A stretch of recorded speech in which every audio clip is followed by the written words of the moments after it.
नमस्कार, मैं हूँ रेखा। दर्शकों, बहुत बहुत स्वागत है आपका आपके अपने बेहद खास कार्यक्रम बिहार बिहान की एक प्यारी सी खूबसूरत सी सुबह में। एक नई सुबह की शुरुआत हो चुकी है और ये जो नई सुबह होती है हमारे लिए बेहद खास होती है, क्योंकि हमें एक नया मौका मिलता है अपने जो सपने हैं उसे पूरा करने के लिए, हमारी जो भी अधूरी ख्वाहिशें हैं उसे पूरा करने के लिए।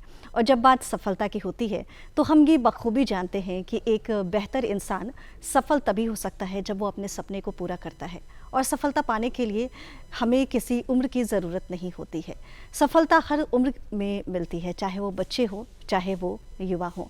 आज के इस कार्यक्रम में हम आपको मिलवाएंगे एक ऐसे छोटे से बच्चे से जिन्होंने कि विश्व स्तर पर अपना नाम रोशन किया है। आपको मिलवाएंगे वुशु चैंपियनशिप के जो भी विजेता हैं उनसे, और वुशु खिलाड़ी क्या होते हैं, वुशु खेल क्या होता है, इन तमाम विषयों पर आज हमारी चर्चाएं होंगी। लेकिन कार्यक्रम की शुरुआत में जैसा कि आप जानते हैं कि हम सबसे पहले महापुरुषों द्वारा बताई गई अनमोल बातों के साथ कार्यक्रम का आगाज करते हैं। तो आइए देखते हैं क्या है आज का अनमोल वचन।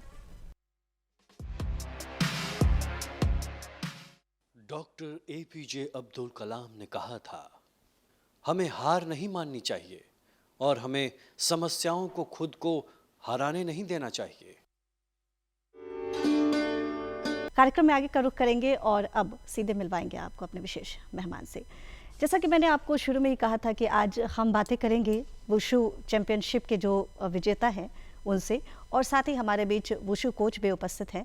सबसे पहले परिचय करवाते हैं आपसे। आप हमारे बीच हैं आनंद वाघेला जी। आनंद जी, बहुत बहुत स्वागत है आपका। आप वुशु कोच हैं भारतीय खेल प्राधिकरण से, और साथ ही आपका परिचय करवाएं, आप हैं राहुल कुमार जी, आप वुशु खिलाड़ी हैं, और साथ ही आपने 2023 में 11 एशियन जूनियर वुशु चैंपियनशिप जो कि चीन के मकाऊ में ऑर्गेनाइज हुआ था उसमें आपने सिल्वर मेडल हासिल किया है। तो बातचीत का सिलसिला शुरू करें राहुल, इससे पहले सबसे पहले आपको बहुत बहुत बधाई देना चाहेंगे आपके इस जीत के लिए। और चूँकि आपने विश्व स्तर पर नाम रोशन किया है, ना केवल अपना नाम रोशन किया, अपने अभिभावक का नाम रोशन किया, अपने ज़िले का नाम रोशन किया, अपने राज्य का नाम रोशन किया, भारत देश का नाम रोशन किया। तो बातचीत का सिलसिला हम शुरू करेंगे इस अनुभव से, ये जो आप गए चीन के मकाऊ ज़िले में और ये जो सिल्वर मेडल आपने हासिल किया, ये कैसी अनुभूति आपको देगा, इसके कुछ एक्सपीरियंस साझा करना चाहेंगे? मैम, पहले तो हम थैंक्स बोलना चाहते हैं अपने सर को, आनंद सर को, फिर राजेश सर, सुमेश सर हैं जिन्होंने, फिर सुमन मैम और सुहेल सर जो इंडिया का फेडरेशन का हैं, सारे लोग को हम थैंक्स बोलना चाहते हैं जिन्होंने हमें मौका दिया, खेलने जाने का मौका दिया मैम। फिर आयुष सर को मैंने मतलब बहुत हर बात पे उनको बहुत सपोर्ट किया। आयुष सर हर मतलब खेलने जाने टाइम भी पूछे, हर टाइम कॉल करे, हर बात मतलब बोल रहे थे ये बात वो बात, कुछ भी मतलब होता था तो आयुष सर मतलब हेल्प करते थे, बहुत ज़्यादा हेल्प करते थे। फिर और सर थे जो ट्रेनिंग कराते थे, और बहुत मतलब फर्स्ट टाइम तो पहले हम फ्लाइट में मैम गए विदेश, फर्स्ट टाइम मतलब थोड़ा अजीब दिखाई देता था, हर टाइम इधर से चेंजिंग उधर में था मैम, मतलब हर चीज़ ही चेंज था उधर का मैम। सही बात है, भाषा अलग है, बोलचाल अलग है, पहनावे अलग हैं, और चूंकि आप एक बहुत बड़ी जिम्मेदारी अपने कंधे पर लेकर गए थे कि आपको जीत के आना है।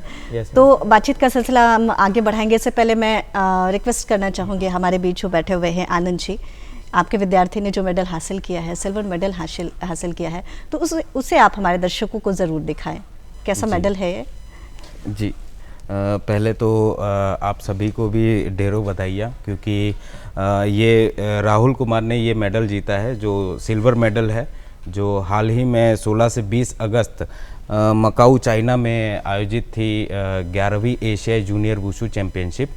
तो उसमें राहुल ने अच्छा प्रदर्शन किया है।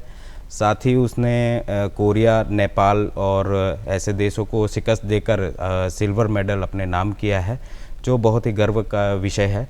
और ट्रेनिंग मतलब मेरे साथ में भारतीय खेल प्राधिकरण में वो 1.5 साल से है, मेरे अंडर में ट्रेनिंग कर रहा है। उससे पहले वो भोजपुर में अपने प्राइवेट क्लब में ट्रेनिंग करता था। उसी के बेस पर उसका सिलेक्शन जो है वो 2022 में हमने किया अपना भारतीय खेल प्राधिकरण में। उसके अचीवमेंट को देख करके पिछले साल ही वो सब जूनियर नेशनल का भी सिल्वर मेडलिस्ट रहा है, और साथ ही में जो अभी हाल ही में ये मकाऊ चाइना के लिए जो टूर्नामेंट था उसके लिए सिलेक्शन ट्रायल हुआ था, उसमें भी गोल्ड मेडल हासिल करके वो अपना स्थान इंडिया टीम में सिक्योर करके आज ये मुकाम हासिल किया है मैडम। जी, राहुल आप पे आना चाहेंगे। चूँकि आप बहुत छोटे हैं, बच्चों की एक जो होती है वो उनका एक फिक्स लाइन होता है कि मुझे करियर में इस चीज़ को हासिल करना है, मुझे डॉक्टर बनना है, इंजीनियर बनना है, लेकिन इतनी कम उम्र में आपने इस पदक को हासिल किया है। सबसे पहले जानना चाहूँगी आखिर कहाँ से संबंध रखते हैं आप, शिक्षा दीक्षा कैसे हुई और परिवार का क्या सपोर्ट रहा है इन तमाम कार्यों के बीच में? मैम मैं तो पहले अपने घर वालों को धन्यवाद बोलना चाहता हूँ, क्योंकि मेरे ऊपर जब गेम में आए तो कोई प्रेशर नहीं दिया, कोई काम के लेकर, कोई बात के लेकर के। जब बोलते थे कि खेलने जाना है तो सारे लोग बोलते थे ठीक है, घर के सारे लोग सपोर्ट करते हैं, चाचा मम्मी सारे लोग जो भी हैं। और फिर मैम क्लब गए, क्लब में राजेश सर बहुत अच्छा से ट्रेनिंग देते थे, बताते थे सारे मतलब बात। फिर मतलब ट्रेनिंग करते थे वहाँ पे। फिर राजेश सर बोले साईं के बारे में हमको बताए कि ये स्कीम होता है, मतलब ऐसे होता है। तो फिर वहाँ से राजेश सर हमको साईं के ट्रायल देने के लिए भेजे। फिर ट्रायल दिए तो सर सिलेक्शन हुआ यहाँ पे। तो उस टाइम से नेशनल में जब साईं में आए तो नेशनल में सिल्वर मेडल लगा। फिर ट्रेनिंग करते रहे तो फिर सिलेक्शन का ट्रायल का डेट आया मैम, एशियन चैम्पियनशिप का। फिर उस टाइम में थोड़ा मतलब पासपोर्ट नॉर्मल था मैम, तो इशू हो रहा था बनाने का। तो मतलब पासपोर्ट बनाने में आयुष सर बहुत हेल्प किया और परेशान भी हुए। और फिर उन्होंने फिर डीजी सर तक, मैंने डीजी सर को थैंक्स बोलना चाहता हूँ, जो रविंद्रम शंकर ने बहुत मतलब एक बार कॉल किए तो उन्होंने शाम तक मेरा पासपोर्ट डिस्पैच करवा करके अगले दिन मेरा पासपोर्ट आ गया। उसी दिन जाना था हमको भोपाल में ट्रायल देने साई का, वहाँ पे बुलाया गया था पासपोर्ट वगैरह लेकर के। अच्छा, वहाँ पे एंट्री भेजने के लिए। तो उनको भी थैंक्स बोलना चाहता हूँ जिन्होंने पासपोर्ट इतना जल्दी करा दिया। उनकी वजह से मतलब हम खेलने चल गए वहाँ तक। तो मैम पासपोर्ट नहीं रहता तो फिर हम तो जब आप कुछ काम करने के लिए आगे बढ़ते हैं और बेशक यदि आप अच्छा काम करने के लिए आगे बढ़ते हैं तो जितने भी लोग हैं आसपास के वो आपका सहयोग ज़रूर करेंगे। यदि हम बातचीत करें आनंद जी आपके विषय में, तो जानना चाहूँगी कहाँ से संबंध रखते हैं आपकी शुरुआती शिक्षा दीक्षा कब कैसे कहाँ से हुई? जी, मैं बिलोंग करता हूँ बेसिकली गुजरात के अहमदाबाद ज़िले से। और भारतीय खेल प्राधिकरण में मैं 2015 से कार्यरत हूँ। और वुशु से ही मतलब मेरा पहचान है, खेल से ही मेरी पहचान है। और मैं 2000 की साल से वुशु में कार्यरत हूँ। पहले मेरा जो है प्लेयर था, मैं भी इन्हीं की तरह एक प्लेयर था। खेल के थ्रू ही मैं आगे बढ़ा है, खेल ने ही हमें जॉब दिलाया है। और मेरी बेसिकली शिक्षा भी अहमदाबाद गुजरात से ही हुई है। तो पर अब उसके बाद में मैंने 2012-13 में डिप्लोमा किया NSNIS पटियाला से। और वहीं पर 2015 में मैंने जॉब ली और एकेडमिक विंग में मैं पढ़ाता भी था। और जो डिप्लोमा हम करते थे वही डिप्लोमा होल्डर्स को पढ़ाने का मुझे मौका दिया। और 2015 से 18 में पटियाला में एकेडमिक में रहा। 2018 में मेरी ट्रांसफ़र पोस्टिंग यहाँ पर होगी बिहार में, तब से मैं यहीं पर कार्यरत हूँ एज ए वुशु कोच। यदि हम बातचीत करें आनंद जी, चूँकि जब बात आती है बच्चों के भविष्य की तो माता पिता चाहते हैं कि हाँ हमारा बच्चा कुछ तो ऐसे फिक्स नौकरी में ज़रूर जाए जहाँ पे उसे आर्थिक रूप से एक अच्छी सैलरी मिले, अच्छा इनकम उसके पास आता रहे और उसकी ज़िंदगी सुरक्षित रहे। लेकिन खेल के क्षेत्र में करियर बनाने की जब बात आती है तो हर कोई आपके तरह एक मुकाम को हासिल नहीं कर पाता। बहुत सारे ऐसे लोग हैं जो भटक जाते हैं। अच्छी बात है जो आप नहीं भटके। तो इसमें कितना चैलेंजिंग होता है यदि आप खेल को एक करियर के रूप में चुनते हैं, जो कि आपने खेल को चुना और आप एक कोच बनकर यहाँ पर पदस्थापित हैं, लेकिन वैसे बच्चे जो खेल को करियर के रूप में लेते हैं, कितना चैलेंजिंग होता है ये? इसमें मैं बताना चाहूँगा कि जो पहले मतलब खेल के प्रति लोगों का जो रुझान था वो बहुत ही उसका पर्सपेक्टिव अलग तरह से था कि भाई पढ़ोगे लिखोगे तो बनोगे नवाब, खेलोगे कूदोगे तो बनोगे खराब, ऐसा पर्सपेक्टिव था। पर अभी जो है वो चेंज हो गया है। तो अभी हो गया है कि आप खेल के साथ में पढ़ाई भी आप कर सकते हैं। जैसे ही हमारा एशियन का जो जूनियर सिल्वर मेडलिस्ट है वो भी खेल के साथ साथ में पढ़ाई करता ही है। साथ में वहाँ अपना ट्यूशन के लिए भी टाइम निकालता है। हमारे सेंटर में स्टडी रूम भी है, वहाँ पे भी अपने सारे बच्चे जो है वो पढ़ाई करते हैं। साथ ही जो खेल में करियर की बात है तो उसमें आज के समय में जैसे बिहार राज्य की बात करें जी, तो बिहार राज्य में बिहार सरकार ने अभी एक बहुत ही बढ़िया पॉलिसी निकाली है कि मेडल लाओ और नौकरी पाओ। तो अभी हाल ही में 29 अगस्त आ रहा है जो कि नेशनल स्पोर्ट्स डे के रूप में मनाया जा रहा है, जिसमें हमारे वुशु के ही बिहार राज्य के जो उत्कृष्ट खिलाड़ी है जिन्होंने उम्दा प्रदर्शन किया है, उनको बिहार सरकार जो है नौकरी देने के लिए जा रही है 29 अगस्त को ही। तो ये बहुत ही गर्व का विषय है बिहार के लिए, बिहार के खिलाड़ियों के लिए। साथ ही देश में भी मतलब अलग अलग राज्यों में भी जो भारतीय खेल प्राधिकरण है, केंद्र सरकार है, वो भी बहुत खिलाड़ियों को हेल्प कर रही है। उनको चाहे फाइनेंशियल असिस्टेंट के रूप में हो, चाहे कोई भी और मतलब चाहे पुअर बैकग्राउंड से खिलाड़ी आता हो तो उनको भी फाइनेंशियल असिस्टेंट के लिए केंद्र सरकार भी काम कर रही है, साई भी काम कर रही है, और प्लस बिहार सरकार भी उसमें अपना योगदान दे रही है। जी। राहुल, यदि हम आपसे बातचीत करें, चूँकि बहुत बच्चे हैं आप, और जैसा कि आपके सर ने भी बताया कि आप खेलते भी हैं और साथ ही वहाँ पे स्टडी क्लासेस है, वहाँ पे आप अपनी शिक्षा भी लेते हैं। कितना मुश्किल हो पाता है अपनी पढ़ाई को भी कंटिन्यू रखना और अपने आपके अंदर जो एक खेल की जिज्ञासा है इसे भी कंटिन्यू बनाए रखना, दोनों को मैनेज कर पाते हैं आप? यस मैम, मतलब कोचिंग जाते हैं, थोड़ा जो होमवर्क होता है वो कर लेते हैं, फिर और ट्रेनिंग करते हैं, फिर नाश्ता वगैरह करके फिर सो जाते हैं, फिर टाइम मिलता है तो थोड़ा सा स्टडी कर लेते हैं, फिर ट्रेनिंग करते हैं, मतलब कर लेते हैं, सो जाते हैं फिर जी। मतलब ऐसे ही। कितनी उम्र होगी अभी आपकी? वही 14 से 15 होगा। अच्छा, और कौन सी कक्षा में पढ़ रहे हैं? 11th में।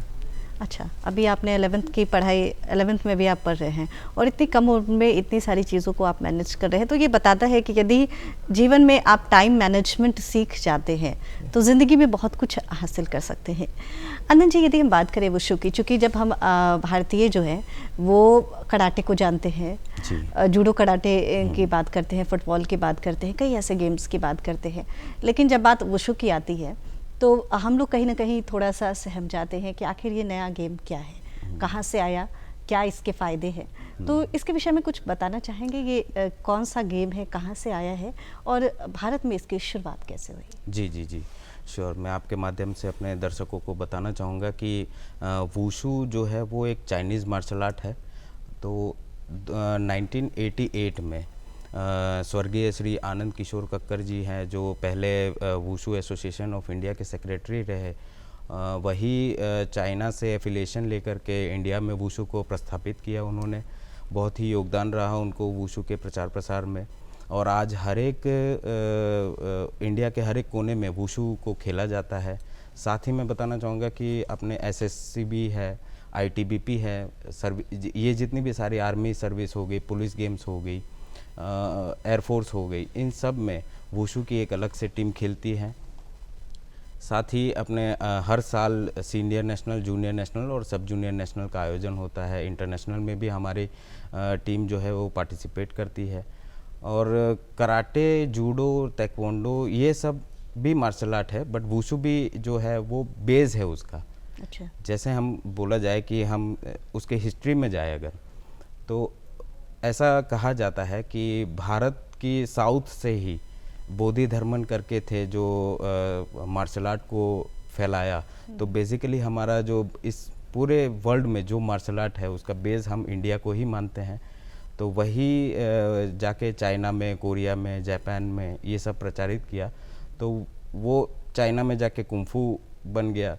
कुंफू में से एज अ पार्ट वुशु जो है वो अलग से स्पोर्ट्स के रूप में डेवलप हुआ। तो आज 124 कंट्रीज़ जो है वुशु खेलती है और पार्टिसिपेट करती है हर एक लेवल पर। एशियाई में मतलब एशियन कॉन्टिनेंट अभी पार्टिसिपेट किया था। अगले महीने भी हमारी ओपन चैम्पियनशिप है, जॉर्जिया में है। और वुशु के बारे में बताना चाहूँगा कि वुशु बेसिकली है क्या। जी। तो वुशु एक चाइनीज़ मार्शल आर्ट है और उसमें 2 पार्ट रहते हैं। एक पार्ट है जिसको हम सांदा बोलते हैं, तो जो कॉम्बैट गेम है उसका कॉम्बैट स्टाइल है जिसमें किक, पंच, थ्रो तीनों का कॉम्बिनेशन करके वुशु खेलते हैं, मतलब सांदा खेलते हैं। जी। और दूसरा पार्ट है उसका ताउलू, जो इंडिविजुअल परफॉर्मेंस है, जिसके अंदर हम खेलते हैं बेयर हैंड के साथ में, मतलब कराटे वाले उसको काता के नाम से जानते हैं, ताइक्वांडो के लोग उसको पुमसे के नाम से जानते हैं, तो वैसे ही वुशु में वो ताउलू है। तो इसमें इंडिविजुअल प्रदर्शन किया जाता है, इंडिविजुअल परफॉर्मेंस, जिसमें बेयर हैंड वेपन्स में भी आपको शॉर्ट वेपन और लॉन्ग वेपन, दो टाइप के वेपन्स हैं, और एक ट्रेडिशनल वेपन्स है। और ट्रेडिशनल इवेंट भी होता है जिसमें शाओलिन के अलग अलग स्टाइल्स वगैरह हो करके वो खेलते हैं। तो यही एक वुशु का है, जिसमें ब्रॉड मतलब सांदा को लीजिए तो उसमें वेट कैटेगरी हो गया, और ताउलू को लीजिए इसमें इवेंट की अलग अलग कैटेगरीज है, तो उस टाइप से खेला जाता है। और अभी हाल ही में बिहार सरकार ने अभी जूनियर एशियन वुशु चैम्पियनशिप का भी आयोजन किया था, जो 7 से लेकर 11 अगस्त तक पाटलिपुत्र खेल परिसर में हम अभी सक्सेसफुली उसका ऑर्गेनाइजेशन बिहार सरकार द्वारा किया गया था। जी, यानी कि बाहर से आया ये खेल, लेकिन हमारे बिहार में भी बहुत प्रचलित हो गया। हमारे बिहार के हर जिले के बच्चे इस खेल में हिस्सा ले रहे हैं। यदि हम बात करें राहुल आपकी, तो कई ऐसे खेल हैं, चूँकि वुशु नया आया है, ये एक नया गेम है, बच्चे की ये ख्वाहिश होती है जब गांव से होते हैं या कहीं ऐसे ज़िले से होते हैं, उनकी ख्वाहिश होती है कि मैं बैडमिंटन खेलूँ या मैं क्रिकेट खेलूँ। लेकिन इस वुशु खेल के प्रति आपके लगाव और आपके रुझान के विषय में जानना चाहूँगी। कब आया, आपने कब इस गेम को देखा और कब आपको लगा कि मुझे इस खेल का हिस्सा बनना चाहिए? मैम, हम स्कूल में पढ़ते थे तो मेरे दोस्तों ने मतलब बता रहा था कि ये वो बाहर में खेलने जाता था, तो एक भैया हैं हम लोग को मोहल्ला में जिनका उमेश नाम है, वो खेलने जाते थे। तो हम लोग मतलब वो बॉक्सिंग खेलने जाते थे, तो हम लोग के गांव में बॉक्सिंग के ही नाम से ये फेमस है। अच्छा। तो हम लोग बाहर में चल जाते थे क्रिकेट वगैरह खेलने। तो वो मतलब मेरा दोस्त के जो पापा हैं, तो उन्होंने उनसे बात करके बोले कि तू उधर खेलने ना जा, इधर जा, मतलब खेल जो खेलना है टाइम पास, मतलब इधर कर, बॉक्सिंग वगैरह खेल उसू में। तो फिर वो स्कूल में नाम लिखाया, तो साथ में जाते थे जा स्कूल। तो वो बोला कि इसमें खेला जाता है, पटक करके उसको मार दो और जीत जाओ। तो उन्होंने एक सरल और सहज शब्दों में आपको समझाया उन्होंने। तो फिर बोले कि हम तो पटक ही देंगे और जीत भी जाएंगे। मतलब फिर हमने घर पे बहुत बार मम्मी से बोला कि एडमिशन कराना है, कहीं से भी जाए, घूम के जाए, खेल के जाए, मतलब बाहर से जाए, तो बोलते हैं एडमिशन नहीं होगा। वहीं बोली हो ही, मतलब भोजपुरी भाषा में हो ही, रुक जाओ अभी, मतलब। तो फिर बहुत दिनों के बाद एडमिशन करवाया, फिर राजेश सर से मिले वहाँ पे। फिर राजेश सर मतलब बहुत अच्छे से वहाँ पे ट्रेनिंग दिए और बताई मैम की ट्रेनिंग दिए। फिर नेशनल खेलने गए भी, वहाँ से भी फिर मेडल नहीं लगा, पर फिर सर ने बताया कि तुम साईं का सारा बताया। फिर आनंद गुरु के पास उन्होंने भेजा, ट्रायल हुआ। फिर यहाँ पे गुरु जी जो भी बोलते हैं, ट्रेनिंग मतलब बोलेंगे 10 पुशअप मारना है तो 10 पुशअप मारना है, ना 9 नहीं 11, हम 10 11 भी नहीं मारते हैं, ना 9 मारते हैं, 10 बोले तो 10 ही मारते हैं, लेकिन अच्छा से मारते हैं। जब ट्रेनिंग करने का मन रहेगा तो मतलब करेंगे तो अच्छा से करेंगे, नहीं तो सर बोलेंगे सर प्रॉब्लम है, बॉडी पेन करे या कुछ बहाना कर देंगे, चाहे ऐसे मतलब नहीं करते हैं जब करने का मन नहीं करता है। जब बातचीत हो रही है वुशु की, तो आप लगातार बोल रहे हैं कि इसमें कुछ पंच होते हैं, कुछ थ्रो होते हैं, तो क्या कुछ बताना चाहेंगे इसमें कैसे आप खेलते हैं इस खेल को? मैम, इसमें पंच की थ्रो का कॉम्बिनेशन होता है, सिंगल अटैक होता है कॉम्बिनेशन, फिर थ्रो होता है मैम, जो कि पंच मारा जाता है ये, फिर हुक, फिर अपर कट, फिर वो पंच का खड़ा नहीं हो सकता, किक भी चलता है मैम। अच्छा। फिर कॉम्बिनेशन चलता है, मतलब बहुत टेक्निकल गेम है मैम, खेला जाता है, मतलब कंसंट्रेट करके खेला जाता है कि कब सामने वाला क्या अटैक कर देगा कोई नहीं जानता है, फिर मेरा भी क्या उस पर अटैक चल जाएगा ये भी नहीं जानते हैं, मतलब जब भी मौका मिला तब अटैक हो सकता है, वो भी कर सकता है मैम।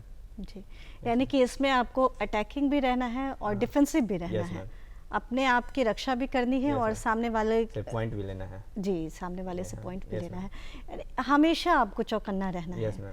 यदि हम active बात रहना। जी यदि हम बातचीत करें राहुल, चूंकि आपने जब फाइनल में आपने सिल्वर मेडल हासिल किया है, क्वार्टर फाइनल, सेमीफाइनल और फाइनल का सफ़र आपने तय किया होगा, इसके विषय में क्या कुछ कहना चाहेंगे? क्वार्टर फाइनल का कैसा एक्सपीरियंस रहा आपका? मैम क्वार्टर फाइनल में मैम डर तो लगता है, क्योंकि मैच मैम कोई प्लेयर को हल्का में नहीं ले सकते हैं, जी क्योंकि मैम वो भी ट्रेनिंग करके आए, हम भी ट्रेनिंग करके गए हैं। सही बात है। पर कॉन्फिडेंस था कि हम अपना बेस्ट देंगे। मेडल तो लगता है, नहीं भी लगता है मैम, पर अपना बेस्ट देंगे। और गुरुजी लोग भी फ़ोन कर कर के बताते रहते थे अपना बेस्ट देना, मेडल की टेंशन नहीं लेना, मतलब मोटिवेट करते रहते थे। क्या बात है, बहुत फिर मतलब सारे लोग, मेरे सीनियर लोग भी फ़ोन कर कर के, भैया लोग, मतलब मेरे दोस्त भी मतलब फ़ोन कर कर के मोटिवेट करते रहते थे। फिर मतलब हम मतलब थोड़ा सा डरे डरे खेल रहे थे, पर अपना बेस्ट परफॉर्मेंस बस यही सोच रहे थे अपना बेस्ट दे। फिर वहाँ पे मनोज सर, सरिका मैम भी मोटिवेट कर रहे थे कि अपना बेस्ट देना। फिर पीछे से सब मतलब चेयरअप भी कर रही थी, ऐसे खेलना है, वैसे खेलना है, अच्छे से खेलना है। क्वार्टर फाइनल किसके साथ खेला था आपने, कौन से कोरिया देश से? में। कोरिया के साथ। Yes, ma'am. और सेमीफाइनल की बात करें तो मैम वो नेपाल के साथ, नेपाल के साथ। Yes, और फाइनल फाइनल चाइना के साथ। चाइना के साथ। ये तीनों बहुत चैलेंजिंग रहा होगा आपके Yes, लिए। ma'am. यदि हम बात करें राहुल, चूंकि बातचीत में लगातार आप जिक्र कर रहे हैं अपने भाइयों का, अपने चाचा का जिक्र कर रहे हैं, एक पिता का साया बहुत ज़रूरी होता है। क्योंकि जब ऐसा देखा जाता है कि पिता नहीं होते हैं तो मनोबल बढ़ाने के लिए लगता है कि कुछ तो कमी रह गई है, किसी व्यक्ति की कमी रह गई है। तो इस कमी को आप कैसे देखते हैं? आपके चाचा हैं, आपके Yes, गुरु चाचा हैं, हैं, आपके भाई फिर हैं। मम्मी भी बोलते रहती है कोई ना, अच्छे से परफॉर्मेंस करना है, अपना अच्छे से ट्रेनिंग कर, ये कर वो कर। फिर चाचा भी हर टाइम सपोर्ट करते हैं। और फिर मेरे गुरु जी लोग का सपोर्ट है, राजेश सर, आनंद गुरु, फिर सुमेश सर, मतलब जो भी हैं सारे लोग बहुत अच्छे से सपोर्ट करते हैं। और इसी लोग के सपोर्ट के कारण मैं आज यहाँ पे मैम आई हूँ। जी यदि हम बातचीत करें आनंद जी, चूँकि आपके जो बच्चे हैं इन्होंने बहुत अच्छे से जिक्र किया और बहुत अच्छे तरीके से इन्होंने बताया है क्वार्टर फाइनल, सेमीफाइनल और फाइनल का जो सफ़र है, निस्संदेह कोच की बहुत बड़ी भूमिका होती है। यदि हम आपकी चर्चा करें तो आप लगातार बातचीत में साई का जिक्र कर रहे हैं, तो इसके विषय में जानना चाहूँगी क्या है ये? जी, साई के बारे में जैसे उसका नाम है SAI, साई, तो शॉर्ट फॉर्म में बोला जाता है साई। फुल फॉर्म है उसका sports authority of India, Hindi में बोले तो भारतीय खेल प्राधिकरण। जी ऑल ओवर इंडिया का ये बहुत ही बड़ा स्पोर्ट्स इंस्टीट्यूट है, जो कि भारत सरकार के द्वारा चलाया जाता है खिलाड़ियों के उत्थान के लिए, उनको सपोर्ट देने के लिए। साई की अलग अलग स्कीम्स चलती है और ऑल ओवर इंडिया में उसके सेंटर है, जिसमें अपना पटना में एक सेंटर है जिसमें हमारे 2 डिसिप्लिन है, जिसमें ताइक्वांडो और वुशु चलाते हैं। ये हमारा जो STC सेंटर है वो कलकत्ता रीजन के अंदर में आता है।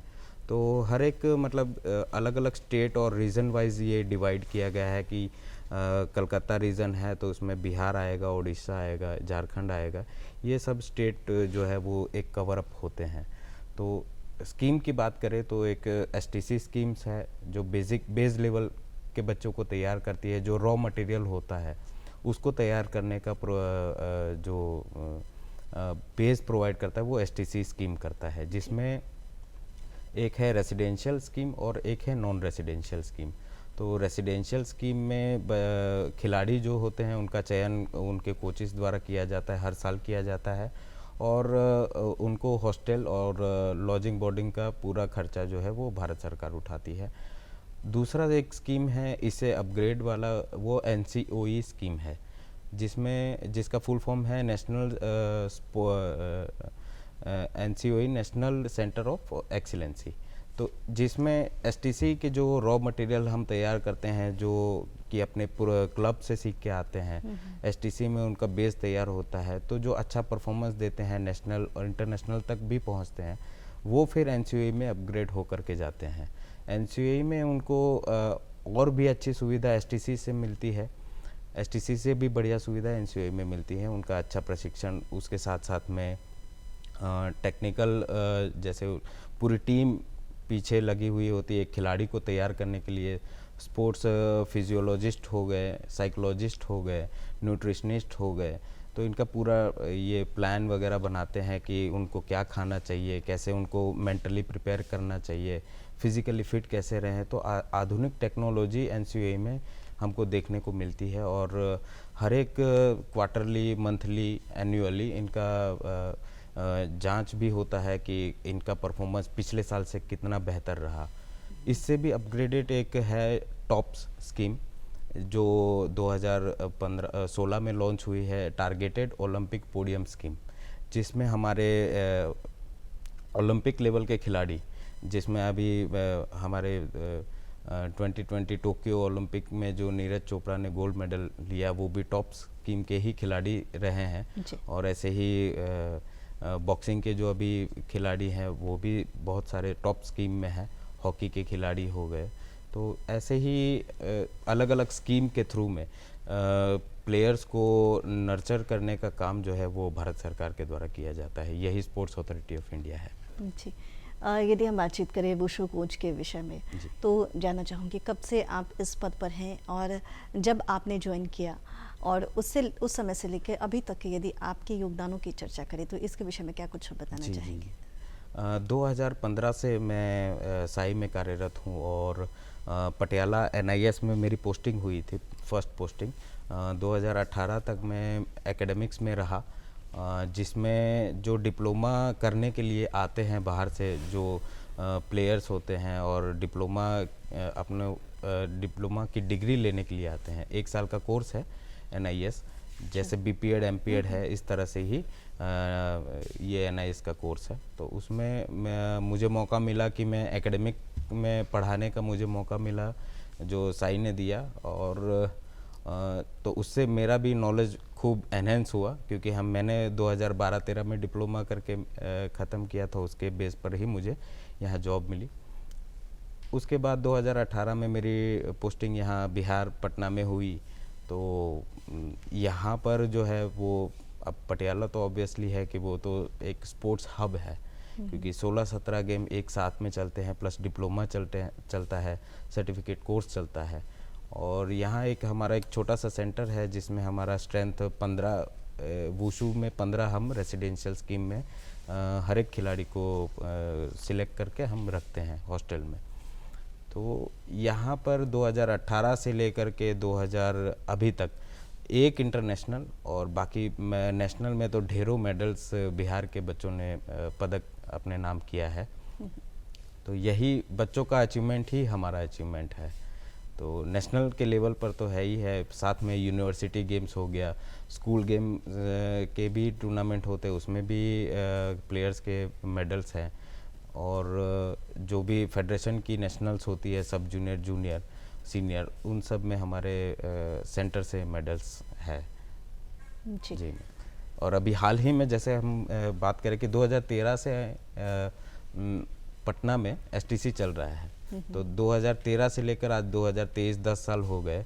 उसमें वुशु में फर्स्ट इंटरनेशनल अभी जो है खिलाड़ी है प्रोड्यूस हुआ है। तो ये एक हिस्ट्री मतलब हो गई है STC पटना के लिए, जो कि बहुत ही गर्व का विषय है। और हमें भी बहुत खुशी है कि मेरे रहते हुए मेरे प्लेयर ने, राहुल कुमार ने जो है silver medal Asian junior championship में हासिल किया।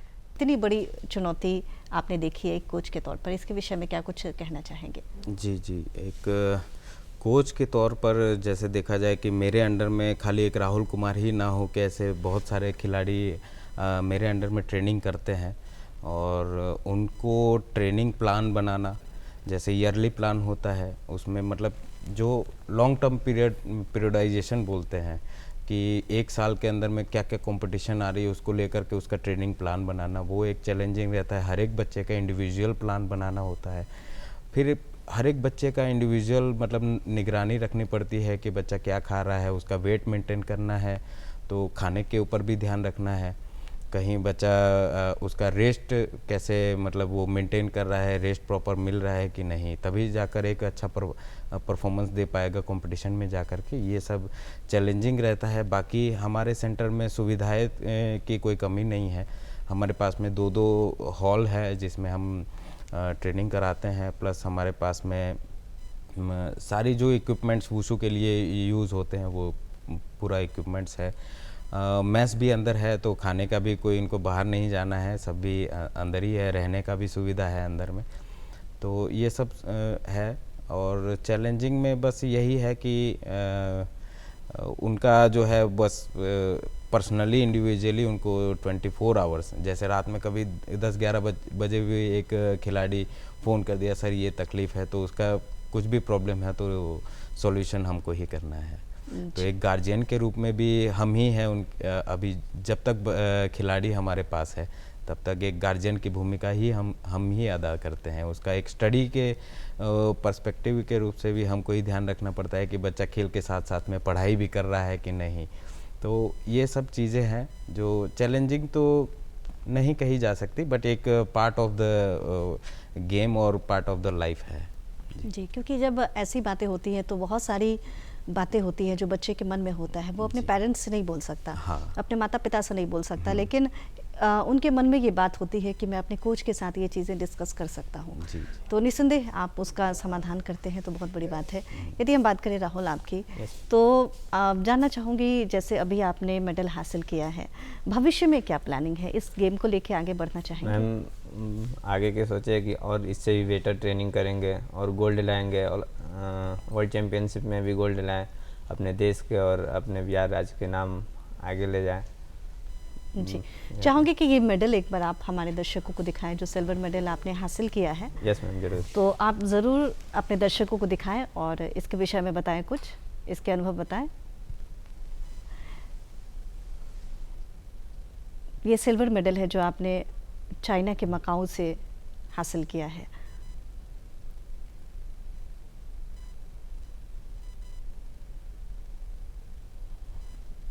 बड़ा प्राउड मोमेंट फील जी होता जी होगा ना जी। एक्चुअली वहाँ पर जब हम तो यहाँ बैठे हुए देख नहीं सकते कि वहाँ पर आज यूट्यूब, सोशल मीडिया, बहुत सारे ऐसे माध्यम है कि जहाँ पर हम लाइव देखे थे। जब ये खेल रहा था लाइव मूवमेंट था, और प्लस जब मेडल सेरेमनी हो रहा था तब भी लाइव देखे थे। और बहुत ही प्राउड का मोमेंट है जब अपना देश का तिरंगा कहीं विदेशी धरती में जाकर फहराया जाता है, तो बहुत एक गर्व का विषय है। और जब हम यहाँ बैठते हुए एकदम उसको बकअप कर रहे हैं, पीछे से उसको सपोर्ट कर रहे हैं, उसको तो पता नहीं है, पर यहाँ जब भी उसका मैच आता है तो ट्रेनिंग रोककर पूरे खिलाड़ी जो है वो उसका मैच देख रहे हैं, यहाँ से मोटिवेट कर रहे हैं, मतलब। और जब भी बाउट एंडिंग में रेफरी उसका विनर के लिए हाथ खड़ा करता है, तब यहाँ से पूरा हॉल गूंज उठता है उसके समर्थन में। और मेडल सेरेमनी के दौरान भी जब अपना तिरंगा फहराया गया तो ऑब्वियसली हमको जितना प्राउड है, तो वहाँ जाकर इसको तो बहुत ही पहली बार गया है, तो खुशी दोगुनी मिली होगी। जी, बहुत सारे ऐसे बच्चे हैं जो आपके साथ खेलते होंगे, उनको क्या मैसेज देना चाहेंगे? मैम उनको यही बोलना चाहता हूँ कि और मतलब ट्रेनिंग तो हम लोग साथ में ही करते हैं, और सारे लोग बेस्ट करें, अपना बेस्ट दे, और देश के लिए वो भी लोग मेडल लाए। और मतलब सारे लोग अपना 100% देते हैं ट्रेनिंग में, मतलब साथ में ही करते हैं। या मैम कहने क्या है कि मतलब पर होता है ना मैम कि मतलब ट्रेनिंग अच्छा से हुआ कि क्या हुआ, मतलब बहुत ये होता है, चैलेंजेस होता है कि मतलब फाइट होता है तो थोड़ा एक्टिव रहना पड़ता है, स्पीड चाहिए गेम में, फिर स्ट्रेंथ चाहिए थोड़ा, मतलब सारे लोग को बढ़ाने का है। और ये बोलेंगे अपना बेस्ट दें। मैम जब भी ट्रेनिंग मतलब करने का मन नहीं करता है तो मतलब दोस्त लोग भी बोलते हैं कि कल ही मतलब शाम को ट्रेनिंग मतलब करे थे, मतलब मेरे दोस्त थे नंदन, जो बोलते हैं कि आराम से करना, ट्रेनिंग करने का मन नहीं है, तो बोल रहा है कि चल तो पिटाइए।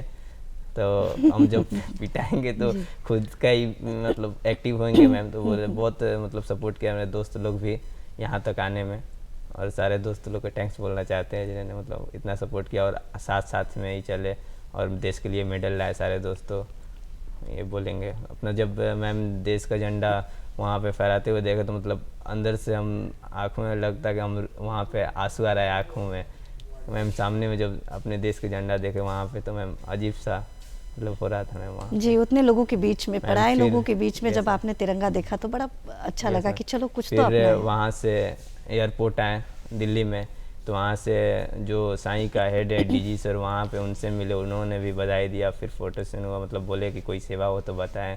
फिर जब दिल्ली से बिहार में आए तो मेरे गुरुजी फिर मेरे सीनियर भैया लोग फिर बिहार खेल प्राधिकरण को जो हैं वो वहाँ से पूरा मिठाई वगैरह लेकर, फिर मेरे मम्मी चाचा भैया सारे लोग आए, मतलब फूल माला लेकर के। बहुत अजीब फील हुआ। मैं बहुत उन लोगों को जी, थैंक्स जी। बोलना चाहता हूँ जी। जिन्होंने इतना किया मेरे लिए। हम भी आपको बधाई देना चाहेंगे राहुल कि Thank you, आपने ma'am. इतनी बड़ी जीत हासिल की, और ये भी कहना चाहेंगे लोगों को कि जब आप जीत हासिल करते हैं तो आप एक पहचान बन जाते हैं, आप एक पहचान छोड़ जाते हैं, और ऐसे ही विशेष मेहमान को इस कार्यक्रम में लेकर हम उपस्थित होते हैं।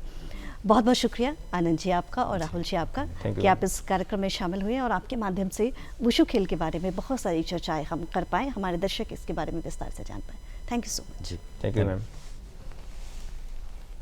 तो दोस्तों, आप देख रहे थे ये विशेष बातचीत जो हम कर रहे थे आनंद वाघेला जी से और राहुल कुमार जी से। दोनों वुशु खेल से जुड़े हुए हैं, एक कोच हैं तो एक इंटरनेशनल खिलाड़ी चैंपियनशिप है। कैसी लगी आपको हमारी आज की ये बातचीत, और कैसा लगा कार्यक्रम बिहार बिहान? इस कार्यक्रम के विषय में आप अपनी राय, अपनी प्रतिक्रिया भेजना चाहते हैं तो ज़रूर लिख भेजिए। नोट कीजिए हमारा पता है निदेशक डीडी बिहार, दूरदर्शन केंद्र Patna, Fraser road Patna 8000001। Email address है director ddkpatna@gmail.com।